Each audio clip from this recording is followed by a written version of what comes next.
You've conquered creatures made by mortal hands to serve an immortal cause, to never die.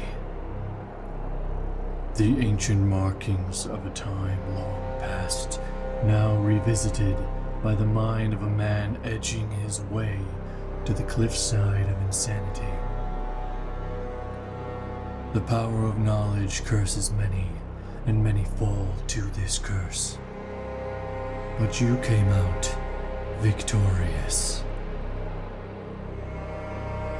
A troop of radiant knights and militia wait in the impenetrable darkness, waiting for the sounds to end and the hatch to open, on edge and eager for answers.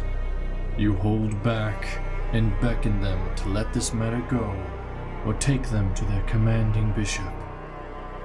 But they refuse. Mercy was offered many times, but instead they chose to attempt to apprehend you and ultimately failed their task. The control over the cosmic forces quickly turned the tides of this fight. Catherine shoving the troops back and ensuring they don't make it by planting a vicious, voracious black hole. Little was heard in the pressuring darkness but grunts of pain, clattering of bodies slamming into the stone walls of the church, and the punishing crunches and snaps of bones being forcibly pulled into the distortion of space-time. Stumbling through the dark, the pack found another vague trail of footprints that led them to the market district. With more light offered in its area, a small sense of comfort wisped around the pack as they rested quickly to heal from their gaping and gashed wounds from previous battles against the blasphemous creatures. But the sharp ears of Catherine caught the sounds of something in the darkness.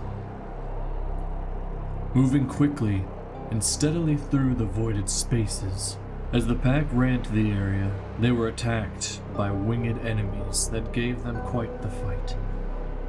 The ear-bleeding screeches of bat-like creatures and pecks and slashes from the Corvian dwellers of the sky.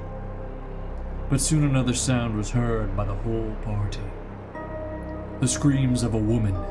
Amelie rushed to the noise but found nothing but an odd area of darkness that could affect the bright light she gave off as a half-angel. Then it moved closer to her, hitting her repeatedly over the head with strong, blunt force until she was knocked out and unconscious. As the rest of the pack finished off the unfriendly creatures, Avine went to the direction of which Amelie went and blindly swung through the darkness only to hit nothing.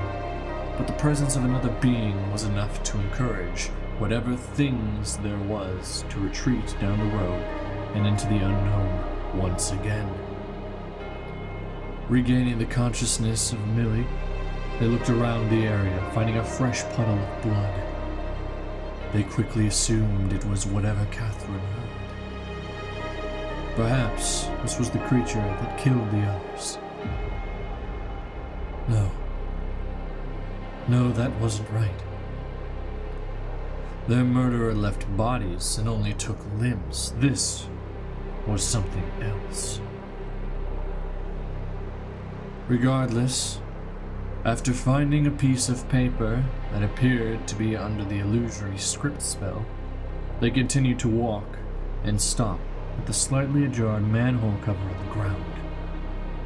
Small traces of blood, scratch marks around the edges of the metal plate, and with the bits of journal pointing them to the dark underground tunnel labyrinth below, the pack stood, looking at the entrance.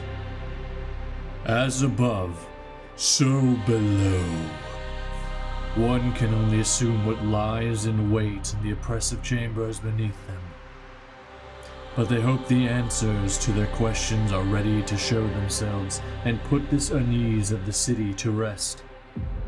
Whether man, beast, or eldritch force that's at play, they will try to put a stop to it before matters get worse.